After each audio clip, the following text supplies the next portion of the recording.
Sekarang kita berada di water ledeng atau water treatment. Tempat ini dibangun oleh pihak Belanda yang berfungsi untuk distribusi air.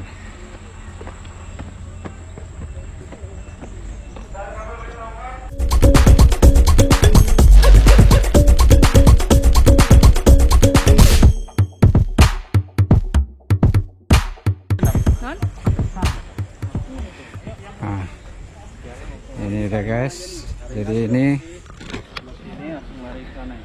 tempat penyaringan air. Mentahnya nih, mentah. Pengurasan minyak-minyak yang ada di sini. Nah, ini tangki ini untuk air mengurangi zat-zat berbahaya.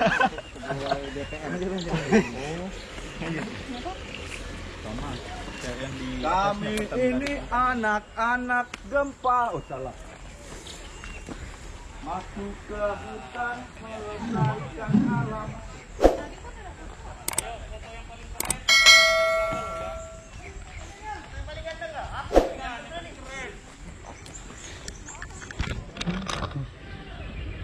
Mungkin ini dulunya ini tempat ya, silakan foto-foto untuk apa namanya, pegawai-pegawainya cuci tangan kali.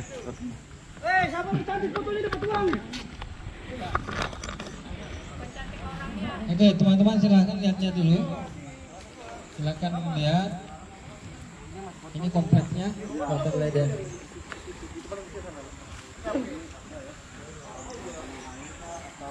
Rawa.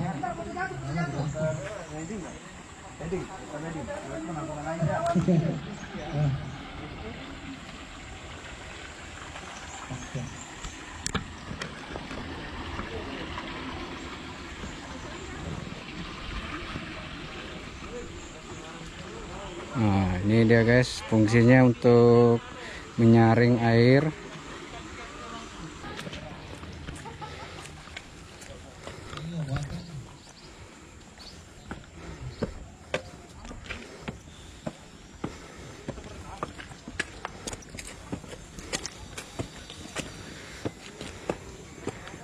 Nah, kita coba lihat dari atas. Oh, ini deh guys.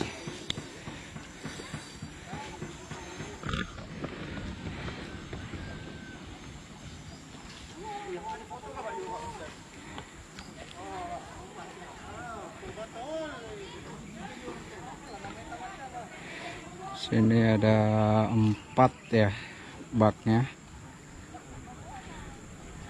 Kayaknya kalau kita lihat ini airnya dari situ yang pertama, kemudian ke sini, ke situ dan terakhir sini. Karena di sini kelihatan lebih jernih, ya kan? Ya. Nah di sini mungkin terakhir nih. Penyaringan. Nah, airnya dari mana nih, Di? Ya, dari alam. Oh, ada mata air dari situ ya? Tapi nanti jelasnya kita tanya ke narasumber. Dapat ke sumber suara, kita mulai sedikit penjelasannya karena waktu kita terbatas. Nah itu Terima udah kasih. ada mau penjelasannya tentang situs ini. Ya. Yang jauh tolong mendekat. Mohon kepada Bang Jun, itu bukan area snorkeling, jadi jangan berfoto di situ karena takutnya jatuh. Kami bukan takut bangun jatuh, tapi takut handphonenya. Handphonenya sama ID card yang basah. Kalau Bang Jun biar aja nggak usah.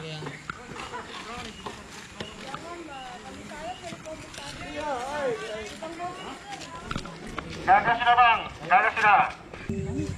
Ya teman-teman sekalian, kita mulai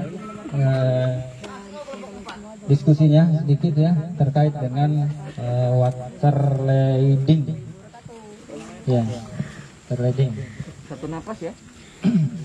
Jadi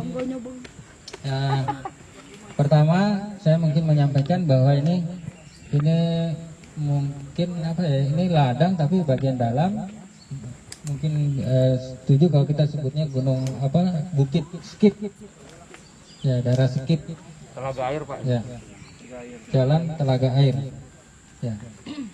Jadi daerah ini kita posisinya berada di puncak bukit, mungkin kalau ketinggian mungkin ada sekitar 50 kali ya meter dari permukaan laut ya di daerah ini.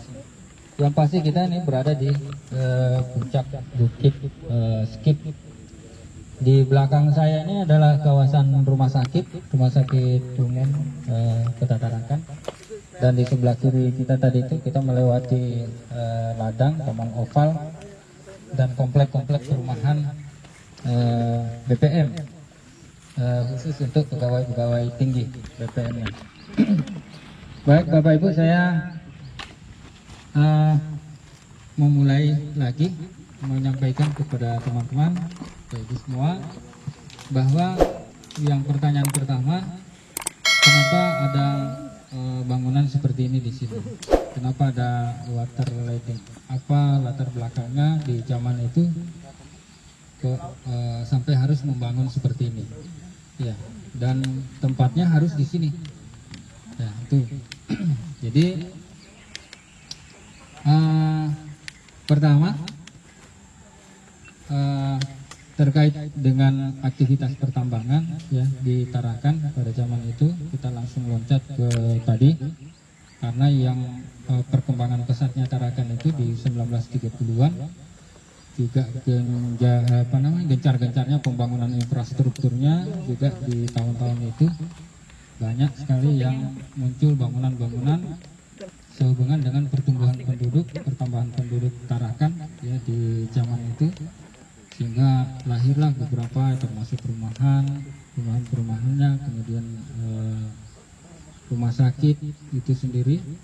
Nah, di tahun 1930-an itu sehubungan dengan kalau di data arsip itu diberitakan bahwa itu orang Eropa di zaman itu di tahun 1930-an itu terutama 35 itu sudah mencapai sekitar 200 orang barat, orang bule. Nah, orang-orang ini dia rata-rata kan dia pegawai tinggi perusahaan minyak BPM, kemudian tinggalnya di bawah sini di daerah Sawalunto.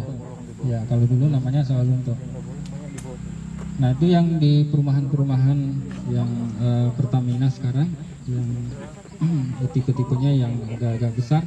Nah, itu dominasi memang dulu adalah yang tinggal situ adalah orang-orang Eropa. Nah, terkait dengan kebutuhan air, ya ini juga menjadi salah satu peringatan bagi kita ya untuk Tarakan, bahwa ternyata memang Tarakan itu dari dulu, dari zaman Belanda itu kebutuhan yang namanya pemenuhan air bersih itu memang sudah sulit ditarakan, dan itulah juga yang menjadi salah satu permasalahan yang dihadapi oleh pemerintah kolonial Belanda di Tarakan pada saat itu, termasuk dengan perusahaan ini minyak ini BPM di dalam melayani karyawannya. Jadi kebutuhan air bersih. Terus yang kedua, adanya sorotan-sorotan peningkatan kesehatan. Ya, kesehatan karena kita di arsip juga ya tercatat bahwa peningkatan penyakit malaria itu juga disebabkan oleh konsumsi air di zaman-zaman itu juga oleh Dinas Kesehatan Belanda pada saat itu juga menyoroti kualitas konsumsi air bersih di Tarakan. Sehingga sebetulnya ini adalah keluhan-keluhan pemerintah kolonial Belanda di Tarakan, dan itu sampai ke pusat, ke Batavia sana untuk Tarakan, tapi itu hanya semacam keluhan saja, menjadi bahan diskusi buat mereka, tetapi tidak ada tindak lanjut.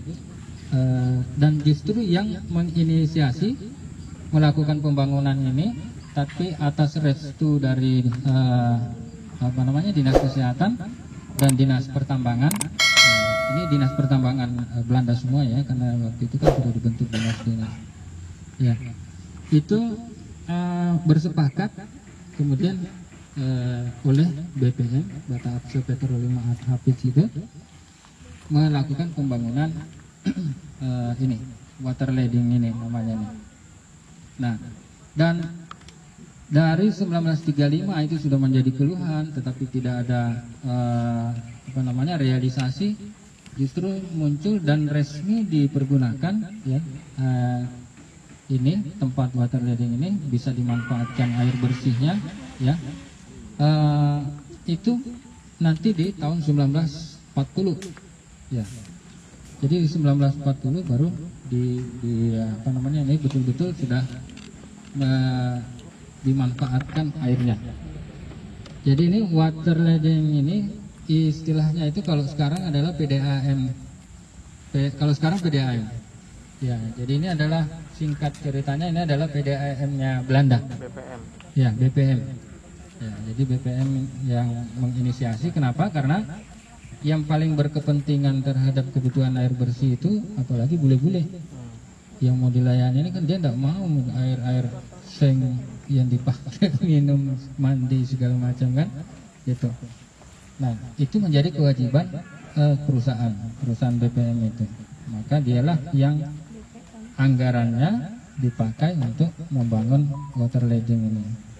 Nah, pelayanannya kemana? Dan yang paling utama itu tadi, ya sebetulnya yang paling utama dilayani itu adalah orang-orang yang tinggal di ladang di bawah ini, di perumahan-perumahan di ladang di Sawalunto. Ya, terus kemudian masuk ke area Wisma Patra, kemudian ke kantor-kantornya sana BPM.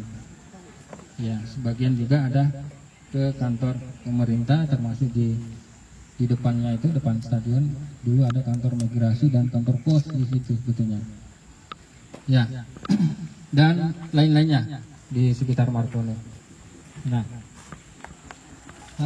selanjutnya mungkin yang saya mau informasikan ini dari mana sumbernya dan kemudian diolah di sini. Jadi sumber air bakunya ini Bapak Ibu ini dari Kampung 1 di Rawah, ada cekungan di sebelah utaranya Pemadam itu. Nah, pemancingan ya. Nah, itu di situ. Nah, jadi itu sebetulnya kalau kita masuk memperhatikan, saya juga kebetulan mungkin sudah hampir lebih dari 15 tahun yang lalu, ketika melihat di sini saya penasaran di mana sumbernya itu, saya telusuri ternyata di Kampung 1 itu. Jadi di sana ada mesin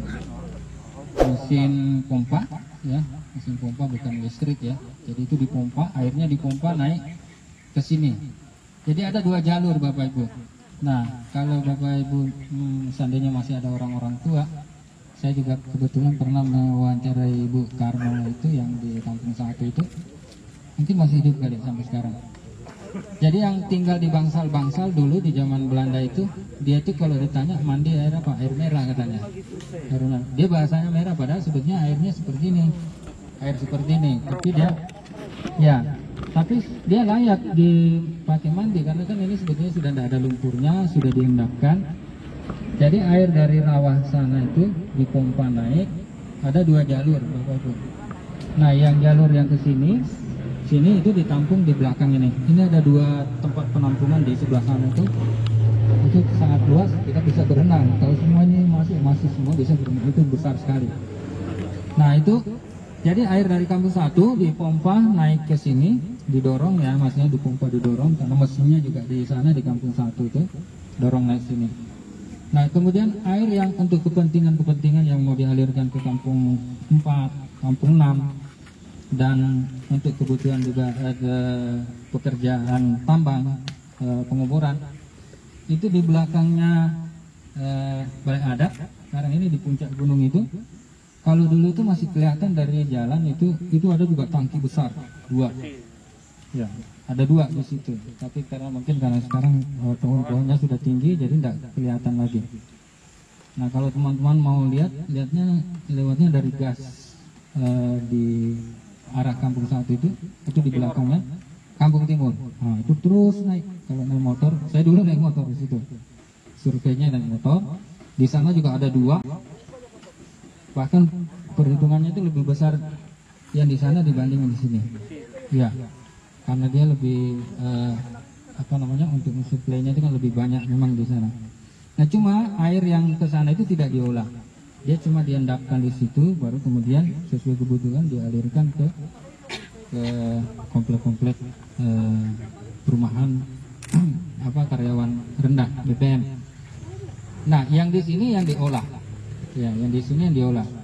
Jadi ya kesan mereka ya orang-orang yang tinggal di bangsal seperti kayak kampung satu apa, ya dia itu tadi bilangnya ada air yang difasilitasi tapi airnya merah. Ya, itu yang kenangan yang mereka ingat di masa-masa itu, difasilitasi dari perumahan, ya semacam air ledeng katanya, tapi airnya merah, jadi kita mandi air merah. Sebetulnya bukan merah maksudnya kuning-kuning kayak gini lah. Nah ini yang di sini, ini yang di treatment. Ya, kalau treatmentnya secara teknis saya juga tidak bisa menggambarkan, tapi secara sederhana ini air ini tadi yang dari tampungan sana itu dialirkan. Kalau di sini dialirkan terus ke sana, ini sudah gravitasinya semakin rendah dari sana, jadi air itu ngalir sendiri ke sana. Di treatment di sini dikasih, saya pernah lihat itu dikasih kaporit apa ya? Ah itu di wilayah sini, kemudian dialirkan ke kotak-kotak ini yang berkotak-kotak di depan, kemudian pindah-pindah. Mungkin dalam proses 1 minggu itu, tapi ini kan simultan, continue. Jadi bukan berarti 1 minggu itu habis airnya baru diproses lagi, tapi ini kan ya ini berkesinambungan, ya berkelanjutan, jadi terus. Nah di antara kita, kalau kita melihat apa yang bisa kita informasikan kepada mungkin anak-anak sekolah atau generasi berikutnya terkait dengan ini, ya kalau Belanda itu lebih mempertimbangkan efisiensi energi pada saat itu, karena memang keterbatasan sumber listrik di Tarakan pada saat itu. Tidak semua daerah listriknya berlebih lah di zaman itu, sehingga mereka harus berpikir dia menaikkan dulu di ketinggian, air ini diolah di ketinggian, jadi kemudian nanti setelah dia tetapi yang sebelum dikonsumsi sebenarnya dia turun dulu Bapak Ibu, turun tadi yang pas kita turun di bawah itu di situ penampungan terakhirnya, tetapi sudah dalam kondisi jernih, lalu kemudian didorong kembali naik ke tangki besar yang di atas itu. Ya dari situlah baru dialirkan ke rumah-rumah. Artinya kalau yang dari ini terakhir kemudian dialirkan ke pemukiman terutama orang-orang Eropa di bawah. Ya. Nah jadi seperti itu prosesnya. Ya. Apa lagi ya? Masih digunakan kan Pak? Masih. Sampai sekarang masih nih. Cuma debitnya saya kurang paham tinggal berapa. Tapi yang jelas dulu ya sebelum itu saya dapatkan informasi untuk pencucian di rumah sakit, cuci darah itu airnya dari sini. Karena kualitasnya lebih bagus dibanding dengan air PDAM sendiri. Jadi itu untuk ruang-ruang ICU dan sebagainya itu disuplai dari sini airnya. Nah ini juga yang karyawan-karyawan Pertamina ya masih didapat dari sini. Ya. Diolah ini sudah bersih kalau dia dari sana di treatment. Ya prosesnya. Nah. Ya. Waktu 15 ya kita jadikan untuk kalau ada yang bertanya. Ini juga tadi saya sengaja pegang-pegang ini. Ya, ini kalau bagi saya ini barang antik sebetulnya ini. Ini sangat berharga dan ini yang mendukung ketika kita membicarakan bagaimana di zaman Belanda itu eksploitasi terumbu karang besar-besaran. Dan itu juga itu juga yang kalau kita pemerhati lingkungan mungkin bisa kita jadikan contoh bahwa memang. Tapi hal kebiasaan seperti ini bukan cuma di sini, Bapak-Bapak. Saya pernah ke Banten sama Mas Fadli kebetulan waktu itu di benteng Surosoan kalau tidak salah itu di Banten lama. Itu benteng-bentengnya juga menggunakan seperti ini. Dan yang bangun benteng itu bukan Belanda, bukan apa, tetapi Kesultanan Banten. Nah sehingga apa yang mungkin memang dikondisikan pada saat itu pokoknya dimanfaatkan apa yang ada, belum ada terbersit ke arah bahwa ini kalau saya eksploitasi besar-besaran akan menyebabkan kerusakan lingkungan di satu sisi. Nah ini termasuk karang-karang ini. Andaikan mungkin ini utuh, tidak ada eksploitasi besar-besaran karang di Tarakan, mungkin kualitas air yang ada di Tarakan mungkin Pantai Amal itu tidak terlalu seperti itu pantainya. Ya, karena yang membuat kejernihan lingkungan air pantai itu juga harus didukung oleh keberadaan batu karang. Oke, mungkin ada yang bertanya? Setengah pertanyaan aja. Ya Pak, Iya. sejak tahun berapa Ya. dibuat Pak? Oh ya, kalau ini 1940. 1940 Ya. oleh Belanda. BPM. Oh, BPM. Perusahaan minyak BPM. Ya. Apa bahasa Inggris? Batavia. Bata Absa Petroleum. Itu PT perusahaan Belanda punya. Belanda. Londo. Belanda. Ya perusahaan Belanda. Tapi ini perusahaan swasta minyak tadi perusahaan minyak Belanda yang membangun. Cuman ini atas rekomendasi dari dinas pertambangan zaman Belanda. Nah, ada yang menarik juga ini sebenarnya yang saya lagi juga telusuri itu tentang polisi Pamung Praja yang di Tarakan itu yang mulai juga dikerahkan pada saat itu. Jadi polisinya ternyata banyak juga waktu itu. Ya, tapi tidak ada konteksnya kita untuk membicarakan itu di. Oke. Cukup ya. Kenapa pihak Pemkot atau PDAM tidak meniru apa yang struktur di sini untuk digunakan karena katanya tadi kan lebih jernih hasilnya daripada PDAM. Ya. Satu-satu. Oh, jadi mungkin kalau kejernihan kan itu analisis labnya mungkin ya. Oh, iya. Saya juga tidak tahu pasti kenapa kalau itu maksudnya itu yang jelas mungkin ibaratnya ini kalau semakin jernih semakin besar biayanya yang dikeluarkan. Nah sementara ini kan memang debit air yang dihasilkan itu terbatas untuk kalangan tertentu saja. Jadi kualitas pelayanannya juga memang harus dijaga. Karena ini masalah perusahaan Pertamina. Nah, yang kalau menurut saya sebetulnya yang perlu ditiru ini sebenarnya kalau PDAM sekarang itu juga membuat di ketinggian. Jadi kalau listrik mati tetap mengalir. Ya, betul. Kalau ini seperti itu. Belanda itu efisiensi energinya dari situ.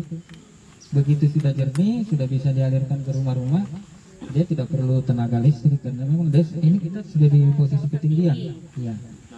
Jadi tinggal buka kerannya, ngalir. Bilang orang PDAM nggak cukup untuk masyarakat Tarakan. Ya itu permasalahannya di situ. Lihat aja aliran air cuma segini. Untuk airnya Pak, sumbernya dari mana Pak? Apa dari Sungai Boga atau dari Yang ini dari Kampung Satu? Enggak deh.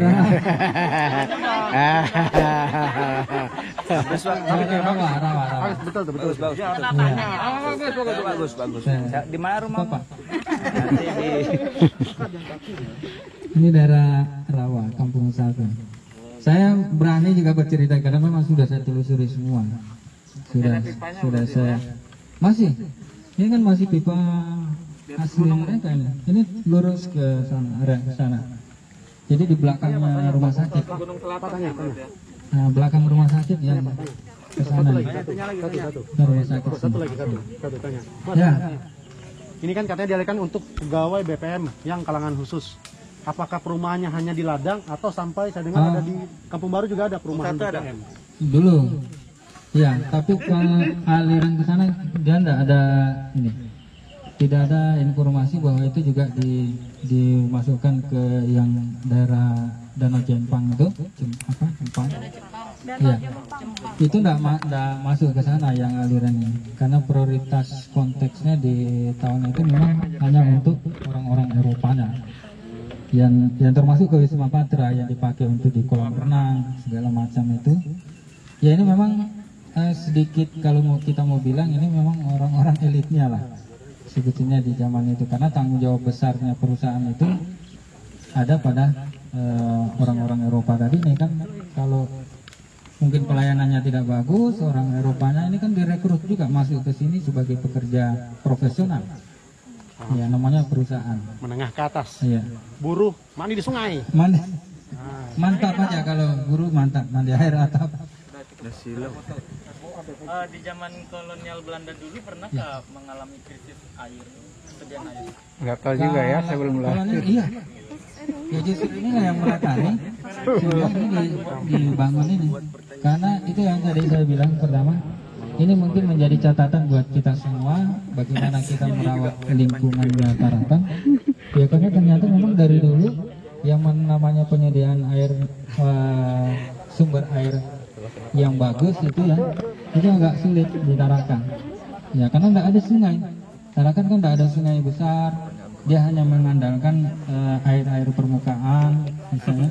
Jadi kalau lingkungan tidak hijau dan sebagainya, berarti tidak ada tangkapan air di permukaan. Itulah ke depan kalau makanya kalau kita dihimbau hijaukan Tarakan, menurut saya itu memang itu sudah sangat pas kebijakan itu. Walaupun mungkin yang menghimbau itu tidak tahu sejarah sebelumnya, tetapi keberadaan ini membuktikan bahwa sejarah ya di tahun 1930 itu ketika daerah ini sudah banyak penghuni, ya kita di 1930-an itu 20-an malah ya 26 sampai 29 itu sensus penduduk Tarakan itu sudah ada mencapai sampai 11.000 penduduk Tarakan. Ya. Nah itu orang-orang itu 80% itu memang bekerjanya di tambangan minyak. Nah, kebutuhan air bersih dari dulu itu yang menyebabkan banyak yang penyakit malaria dan sebagainya.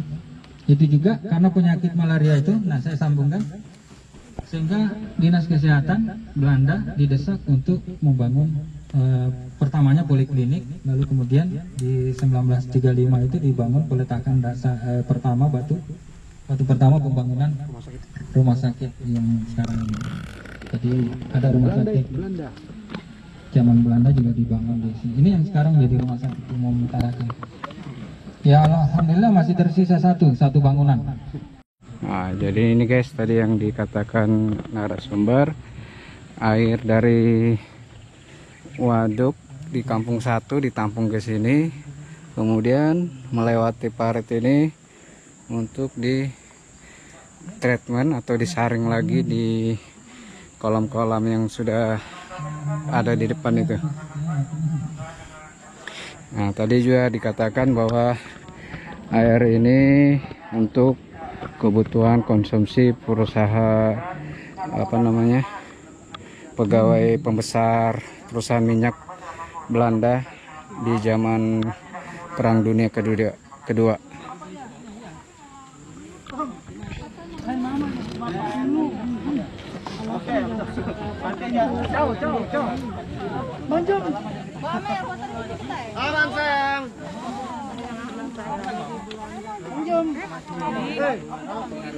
Nah ini deh guys alirannya ya. Nah, dari sini ini dari penampungan pertama-tama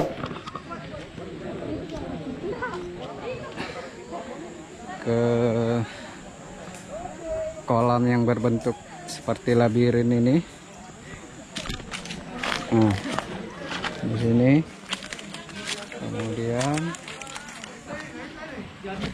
kemudian dialirkan di kemungkinan antara dua ini guys. Nah, kalau nggak sini ke sini, yang kemungkinan besar sih terakhir di kolam yang sebelah kanan itu karena kelihatannya lebih jernih. Teman-teman semua boleh semuanya, tidak ada yang ke kolam ya. Jadi kalau jatuh kita bukan janjian sama masnya tapi pendidikan sama. Teman-teman boleh semuanya. Nah ini kan kita lihat ini yang lebih jernih. Nah mungkin ini yang terakhir, kemudian nanti ke bawah lagi untuk ditampung. Itu penampungan terakhir di bawah.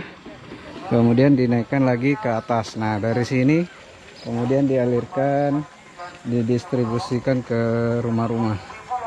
Nah, mungkin dari sini baru terakhir ke sini, baru ke bawah situ. Nah, ini baru ke atas lagi.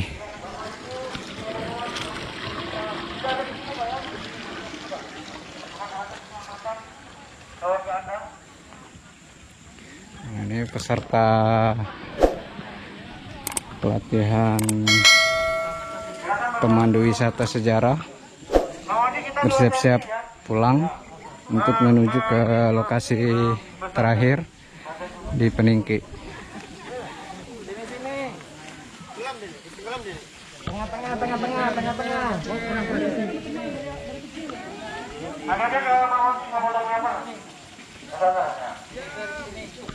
Oke, semuanya boleh rapat dulu, boleh rapat, ya boleh tangannya angkat ke atas masalahnya. Nah, dua-duanya ya.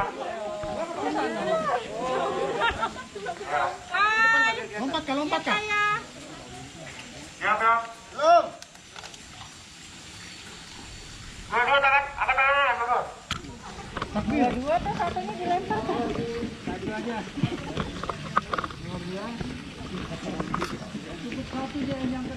Ada yang ini tangga.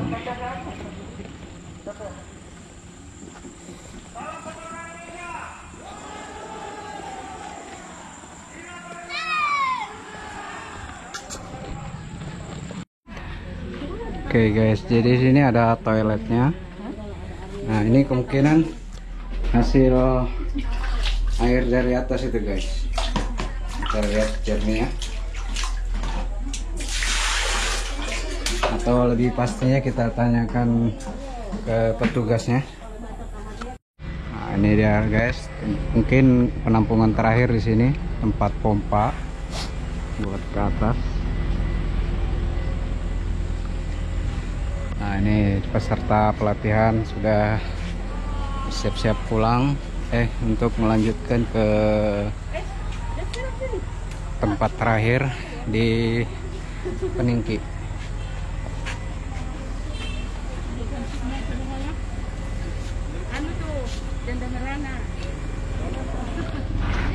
Oke, kunjungan ke water treatment telah selesai.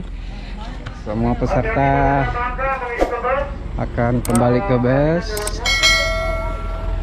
untuk menuju ke tempat yang ketiga. Ya, ini sebenarnya guys ya, ini aset milik Pertamina.